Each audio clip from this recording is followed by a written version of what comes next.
आप देख रहे हैं आवाज में भारत और मैं हूं आपके साथ अजीत उपाध्याय। अभी हम उपस्थित हैं जिला कांग्रेस कार्यालय सिवान में और यहाँ पे ईद मिलन समारोह का कार्यक्रम चला, जिसमें तमाम हिंदू मुसलमान गंगा जमुनी तहजीब तमाम उदाहरण पेश किए गए, तमाम लोगों से बातें की गई, तमाम यहाँ पे बातें रखी गई। आप देख सकते हैं, मैं चाहूंगा दिखा दीजिए, यहाँ पे एक बैनर भी लगा हुआ है ईद मिलन समारोह से कार्यकर्ता सम्मेलन, यानी कि एक कार्यक्रम के साथ दो कार्यक्रम हो गया। एक तो ईद मिलन समारोह भी लोग कर लिए, उसके बाद कार्यकर्ता सम्मेलन भी कर लिए। तो यहाँ पे उपस्थित है कांग्रेस के जिला कमेटी के जिला अध्यक्ष डॉक्टर विदुशेखर पांडे। हम जानना चाहेंगे ईद मिलन समारोह करने की आखिर में क्यों जरूरत पड़ी। सबसे पहले हमारे चैनल में आपका स्वागत है अध्यक्ष जी। आपके माध्यम से सिवान जिले और बिहार प्रदेश की जनता को हम हृदय से आभार व्यक्त करते हैं और आपका भी आभार व्यक्त करते हैं। अध्यक्ष जी, सीधा सवाल, ईद मिलन समारोह करने की क्यों जरूरत पड़ी जिला कांग्रेस कमेटी में सिवान में?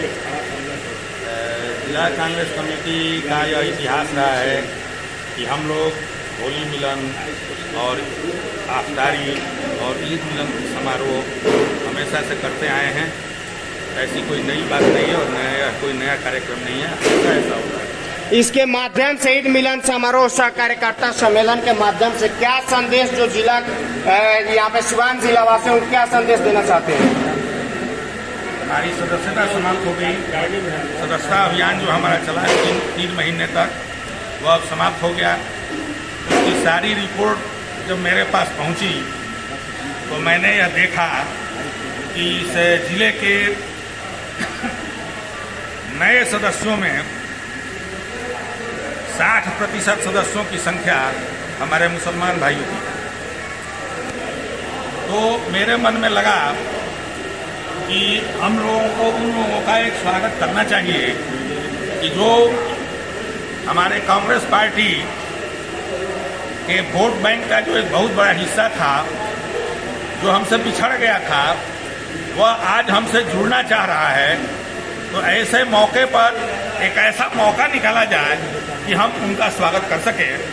और चूंकि सदस्यता का कार्यक्रम समाप्त हो गया था, तो हम चूंकि यहाँ 60,000 से ज्यादा कांग्रेस कार्यकर्ताओं ने कांग्रेस पार्टी के सदस्य बनाए, तो यह भी मेरे मन में एक इच्छा थी कि जिन कार्यकर्ताओं के बल पर हमने इतनी बड़ी सदस्यता की सीमा हासिल की, उन अपने कांग्रेस कर्मियों और सदस्य बनाने वाले कार्यकर्ताओं का भी स्वागत करें। और इसलिए हमने तत्काल जो ईद बीती थी उसके जो अभी तो हम कहेंगे कि ईद का महीना ही चल रहा है, 3 तारीख को ईद समाप्त हुआ, उसके बाद का ये 12वां दिन है। तो हमने ये तय किया कि इसी अवसर पर हम ईद मिलन भी कर लें और हमारे कार्यकर्ता अब संगठन के चुनाव में लग जाएंगे। इसलिए जिन लोगों ने सदस्यता इतने इतने उत्साह से किया, उनका भी स्वागत कर दें। इसीलिए यह दोनों कार्यक्रम एक ही दिन। आखिर में कांग्रेस पार्टी से 60% जो कि आप ही बता रहे हैं कि जिला कांग्रेस कमेटी सिवान में 60% मुसलमान लोग जुड़े, आखिर में क्यों कांग्रेस की तरफ इतना झुकाव मुसलमानों का हुआ जबकि बीजेपी की तरफ नहीं है? मुसलमानों ने, मेरी जहां तक ये सोच है कि मुसलमान, ब्राह्मण और दलित, ये 3 कांग्रेस पार्टी के वोट बैंक कहे जाते थे। लेकिन हमारी कुछ कमियों के कारण या बहुत दिन तक सत्ता में रहने के कारण जो इनकम्बेंसी कांग्रेस पार्टी के प्रति हो गई थी देश की जनता की, उसमें लोगों ने, हमारे मतदाताओं में से की कुछ संख्या ने भारतीय जनता पार्टी का सहयोग प्रारंभ कर दिया।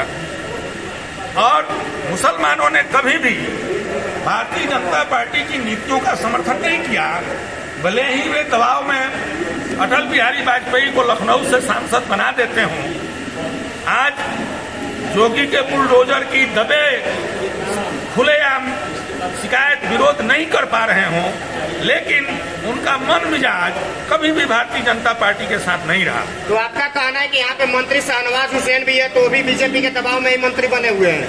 शाहनवाज हुसैन या वैसे दूसरे लोग जो मुसलमान हैं, और भारतीय जनता पार्टी में हैं, वे सत्ता सुख पाने के लिए भारतीय जनता पार्टी में हैं और भारतीय जनता पार्टी दुनिया के मानचित्र पर यह कहने के लिए कि मुसलमान भी हमारे साथ हैं, ऐसे 2-4-10 नेताओं को अपने साथ रखे हुई है। आप हिंदू मुसलमान की बात करते हैं। बीते दिन एक बयान महाराणा प्रताप की जयंती पे सांसद पति अजय सिंह का आया, जिसमें उन्होंने बताया कि जिसको अजान करना है वो पाकिस्तान चले जाए और जिसको हनुमान चालीसा करना हो हिंदुस्तान में रहे। यह तो अब इस पर मैं क्या कहूँ।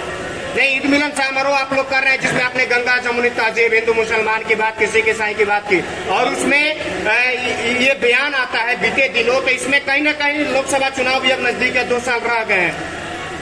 लोकसभा चुनाव में कांग्रेस पार्टी अपने पूरे जनाधार के साथ चुनाव लड़ेगी और जो जिस नेता महोदय ने ऐसा बयान दिया है, क्या ये सांसद पति है, नेता नहीं है, सांसद पति है सिवान के। सांसद पति ने जो बयान दिया है, हम उनसे पूछना चाहते हैं कि उन्होंने एक भी मुसलमान को भारत से पाकिस्तान भेजा, और क्या जो जिस गठबंधन में वो सरकार चला रहे हैं उसके प्रधानमंत्री नरेंद्र मोदी के शरीर में दम है कि इस देश की आबादी की 20% जनसंख्या को वे पाकिस्तान भेज दें। ये सारे काम वे अपने निहित स्वार्थ के लिए, और भारतीय जनता पार्टी इस देश की गंगा जमुनी तहजीब को बर्बाद करने के लिए उनसे करा रही है। और वे कुछ दिनों में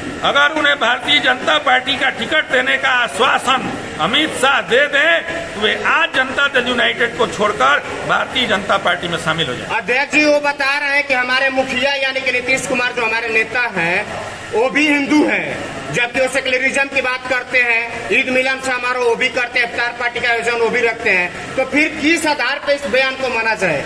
देखिए, नीतीश कुमार नकली मुस्लिम परस्त हैं।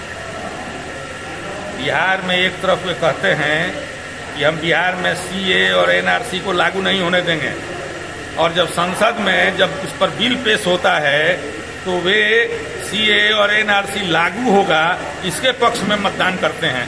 तो वैसे नीतीश कुमार को कुर्सी प्रेमी नीतीश कुमार को, पलटू महाराज नीतीश कुमार को हम क्या कहें। सिवान की जनता से क्या अपील करना चाहिएगा? सिवान की जनता से हम अपील करेंगे कि इस देश की या सिवान की धरती पर अगर राजेंद्र प्रसाद ने जन्म लिया तो मौलाना मजहरुल हक ने भी जन्म लिया, और इन दोनों ने हिंदू और मुसलमानों की एकता को कायम रखते हुए इस देश की सत्ता को दिशा दी। आज आवश्यकता है कि इस सिवान जिले के हिंदू और मुसलमान एक दूसरे का हाथ थामकर पुनः भारत की राजनीति को दिशा दें, यही मेरी उनसे अपील है। और अंतिम